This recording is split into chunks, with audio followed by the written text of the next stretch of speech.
Pas aktivitetit të organizuar në sheshin përpara stadiumit Flamurtari në kuadër të panairit të Pranverës, pas mbetën mbeturinat që ishin pjesë e këtij panairi.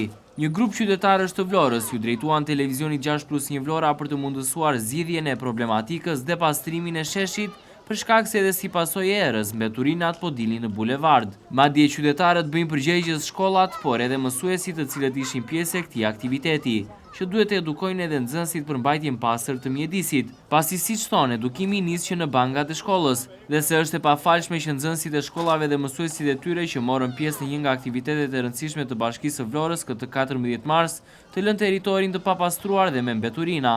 Sikur nga një qese të merrnin në dorë fëmijët dhe mësuesit, nuk do të ishte kjo gjendje sikundër po ndiqni pamjet në ekran, ku mbeturinat kanë pushtuar sheshin në zonën pranë Shatërvanit në skel përballë stadiumit Flamurtari. Por pas denoncimit të qytetarëve dhe pas prezencës në zonë të televizionit 6+1 Vlora, kanë mbritur punonësit e pastrimit që mundësuan pastrimin e këtij territori.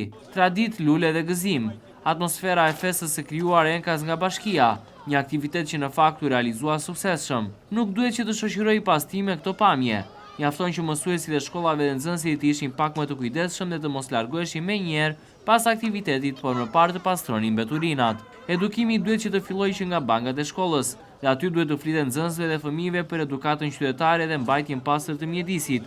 Dhe këto pamje të lëna pas nga vetë nxënësit dhe mësuesit nuk janë as pak të ishme dhe nuk nderojnë askënd.